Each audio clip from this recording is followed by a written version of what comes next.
Hello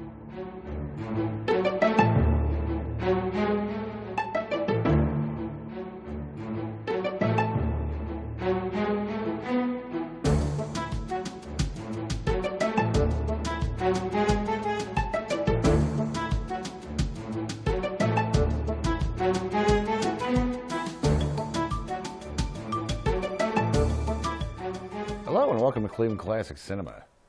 Tonight's movie is 1934's It's a Gift, directed by Norman Z. MacLeod. A good number of years ago, there was a one-time all-night broadcast on, I think it was Channel 8. And they broadcast a bunch of old movies and TV shows that I hadn't seen in years. I don't remember why it was done or even who was behind it, but it was the first time in my life I was exposed to the absolute brilliance of W.C. Fields. I believe the movie they showed was The Bank Deck, and I remember sitting there watching it with my brothers Mike and John and laughing wildly the entire time. After this, I began to seek out the films of W.C. Fields, but this being in the days before videotape, I had to keep a close eye on the TV guide. When Channel 8 started broadcasting 8 all night, I not only saw other Fields films, but a lot of others I'd really like to dig up somewhere and broadcast on this show, like People Will Talk with Cary Grant. Getting back to the subject, I discovered something about W.C. Fields that I didn't know before. I always thought of him as playing a slippery con man type due to the limited exposure his movies got on television. As it turns out, although he played a character like that in 4 movies out of the 40 he made, he preferred playing an incredibly henpecked, put-upon husband in many of his movies. And he was often paired with Kathleen Howard, who absolutely excelled at playing his nagging, sarcastic wife. The two of them are in this film, and this is one of my favorite W.C. Fields movies ever. In this film, Fields plays a grocer who dreams of one day owning an orange farm in California. His wife is a nag, his kids are brats, his assistant at the grocery store is an idiot, and he is surrounded by mean, loud, thoughtless neighbors and customers. When his Uncle Bean dies, he uses his inheritance to buy an orange grove in California sight unseen from his daughter's fiancé. The film details his life before, during, and after his adventure, and it is hysterical. I won't tell you any more for fear of spoiling the movie, but this is one of those rare occasions on Cleveland Classic Cinema where we actually present a classic movie. So stay up for this one, okay? W.C. Fields was born William Claude Dukenfield on January 29, 1880 in Darby, Pennsylvania. He was very secretive of his early life and told wild tales about being abused by his father and dropping a barn door on his head before running away to live in holes in the ground and surviving by stealing food and clothing, often being thrown in jail. This is a fairy tale, however.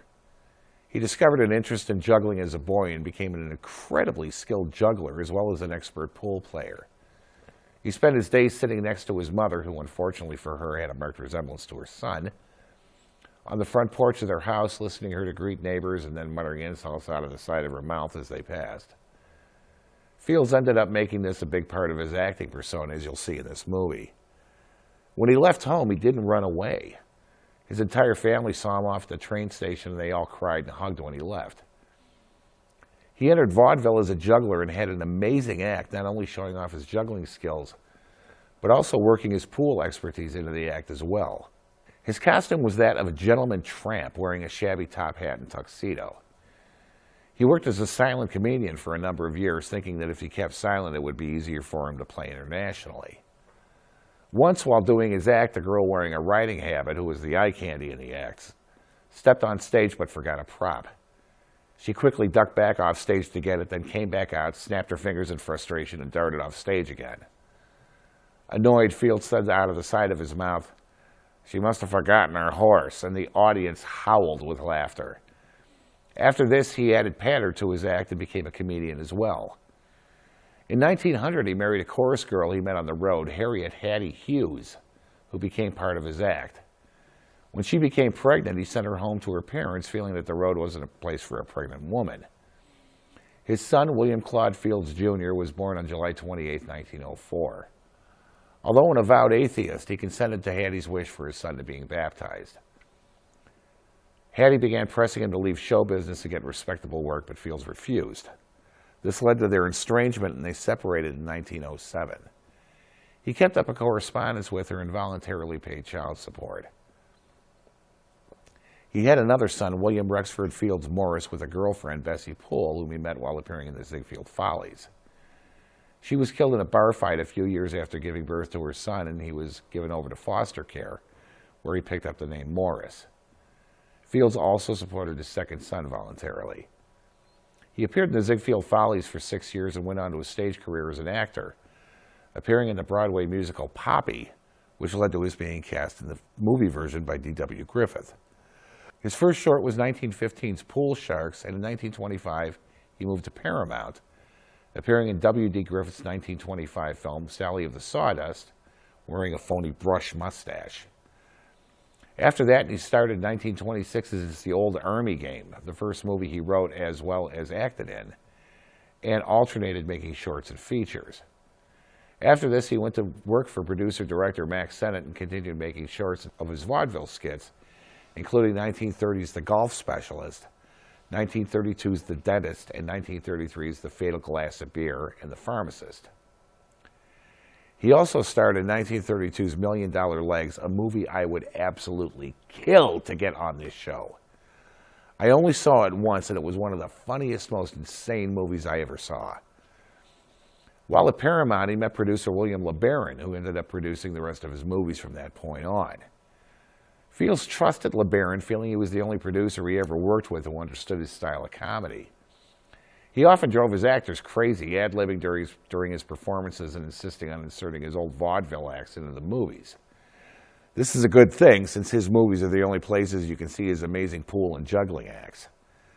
The only movie he ever made where he actually followed the script word for word was when he played Mr. Micawber in 1935's David Copperfield, and that was because he worshipped Charles Dickens. Although the stories about Fields hating children and being a general misanthrope are legion, they are not true. Fields delighted in making up stories about himself and his life, deliberately misleading journalists just for the sport of it. Ronald Leroy Overacker, a.k.a. Baby Leroy, remembered Fields being a very kind, loving man who often played with him off-screen during breaks in filming. There was a scene in 1934's The Old-Fashioned Way where, after tormenting Fields at the dinner table, Baby Leroy gets a little kick in the pants, but as Fields pointed out later, what man hasn't wanted to give a kid a kick in the pants at least once? It's obvious in the scene that Baby Leroy did get hurt, and because of the very outrageousness of the act, it's very funny. The stories about Fields' fondness for liquor are quite true, however. Although he never drank during his vaudeville days, he wouldn't even touch coffee at that time, fearing the effect it would have on his reflexes while juggling. He kept a couple of bottles in his dressing room in order to attract other performers to combat the loneliness he suffered while on the road. Once he left the stage, however, he developed a fondness for alcohol that remained with him until the end of his days. He was a member of the infamous Hollywood Hellfire Club, also known as the Bundy Road Boys, whose other members, John Barrymore, John Carradine, Errol Flynn, Gene Fowler, Jack LaRue, Ben Hecht, Roland Young, Anthony Quinn and John Decker would get together and party long into the night at the Bundy Drive home and studio of John Decker. They would play pranks like making forgeries of famous paintings and hanging them in galleries. Decker, who was an amazingly gifted painter, would execute copies of the master's paintings and substitute the heads of friends and fellow Hellfire Club members on the subjects. I could do 20 minutes on the Hellfire Club itself, but this is about tonight's movie, so I must move along. If you're interested in finding out more about this subject, I would refer you to the book Hollywood's Hellfire Club, The Misadventures of John Barrymore, W.C. Fields, Errol Flynn, and the Bundy Street Boys by Gregory William Mack with Charles Hurd and Bill Nelson.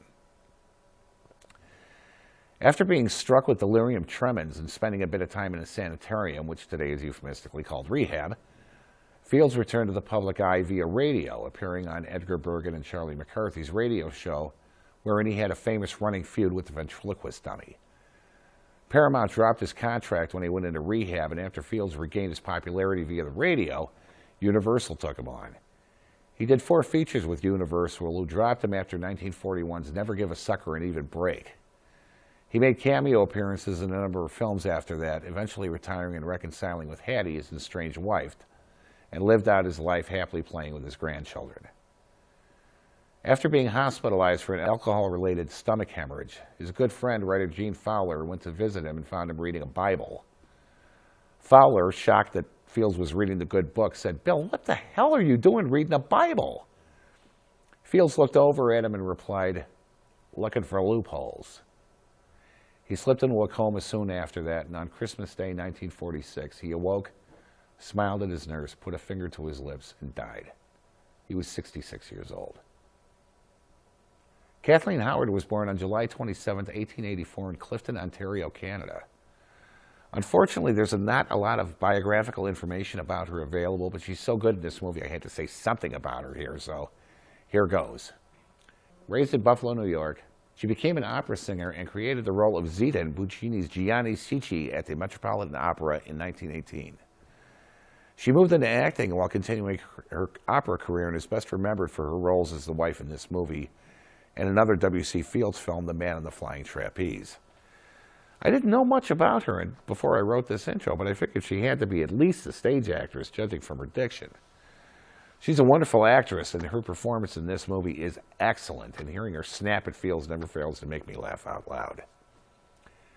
Catherine Howard died on April 15, 1956, in Hollywood, California. It's a Gift is a very funny movie, and it's full of great scenes. One of my favorites is when Mr. Muckle, the blind man, pays a visit to Fields' grocery store.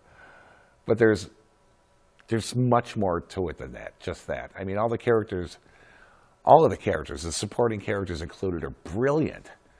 The scene on the back porch is a classic. The trip to California, even the scene of him trying to do something as simple as shaving in the morning is incredibly funny. I hope watching this film will spark interest in my viewers to seek out more films by W.C. Fields, because they never disappoint. So right now, sit back, relax, and enjoy It's a Gift, right here on Cleveland Classic Cinema.